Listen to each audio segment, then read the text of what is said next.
ఈ రోజు BRS party ఆధ్వర్యంలో కామారెడ్డి జిల్లా కేంద్రంలోని సత్య కన్వెన్షన్ హాల్లో దీక్షా దివాస్ ప్రోగ్రాం జరిగింది. BRS party working president Kalvakuntla Taraka Ramarao గారి ఆదేశానుసారం ఈ రోజు కామారెడ్డి జిల్లా కేంద్రంలోని సత్య కన్వెన్షన్ హాల్లో దీక్షా దివాస్ కార్యక్రమాన్ని ఇన్ఛార్జిగా వచ్చిన మాజీ ఐఏఎస్ ఆఫీసర్ బీఆర్ఎస్ పార్టీ రాష్ట్ర నాయకులు ఆర్ఎస్ ప్రవీణ్ కుమార్, కామారెడ్డి ఎల్లారెడ్డి, మాజీ శాసనసభ్యులు గంప గోవర్ధన్, జాజుల సురేందర్, బీఆర్ఎస్ పార్టీ జిల్లా అధ్యక్షులు ఎంకే ముజిబుద్దీన్, నిజామాబాద్ కామారెడ్డి జిల్లా పరిషత్ మాజీ చైర్మన్లు దఫేదర్ శోభా రాజు మరియు కామారెడ్డి ఎల్లారెడ్డి బాన్స్వాడ జుక్కల్ బీఆర్ఎస్ పార్టీ ప్రజా ప్రతినిధులు, నాయకులు, కార్యకర్తల సమక్షంలో దీక్షా దివాస్ కార్యక్రమం అంగరంగ వైభవంగా సభ నిర్వహించారు.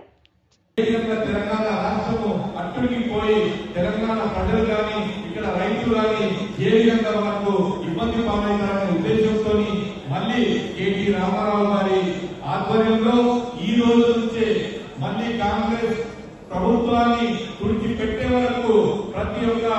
ఈ తెలంగాణ బిడ్డ, అదేవిధంగా ఈ గులాబీ బిడ్డ, గులాబీ కండువ కాకుండా కార్యకర్తలందరూ ఏకకంఠంతో ఉద్యమం బాట ఉద్యమం చేసిన లేకపోతే నా శివయాత్ర ఎవరైనా అనగలరా మిత్రులారా, ఈ మాట ఒక్కసారి ఆలోచించండి. గట్టి పోచలాగా డిప్యూటీ స్పీకర్ పదవికి రాజీనామా చేసి ఆనాడు చంద్రబాబు నాయకత్వంలో నడుస్తున్న ఏ పార్టీ అయితే ఉందో టీడీపీ, వాళ్ళు తెలంగాణకు చేస్తున్న దుర్మార్గాన్ని నిరసిస్తూ తెలంగాణకు తరతరాలుగా జరుగుతున్న అన్యాయాన్ని నిరసిస్తూ మరి ఆ రోజు రాజీనామా చేసి కేసీఆర్ గారు ప్రాణ త్యాగానికి సిద్ధపడ్డాడు. అలాంటి పవిత్రమైన రోజు సోదరుని శోభా రాజు గారికి, సుమిత్రమ్మ గారికి, మా ఉద్యమ సహకారంలో ఎన్ని వేణుగోపాల్ గారికి, నల్లవేలి అశోక్ గారికి, మరి ప్రేమన్న గారికి, మరి మా ఇల్లారెడ్డి నియోజకవర్గం నుంచి వచ్చిన మండల పార్టీ అధ్యక్షులు, మాజీ ఎంపీలు, మాజీ ఎంపీటీసీలు, మరి నా ప్రాణ సమానులైన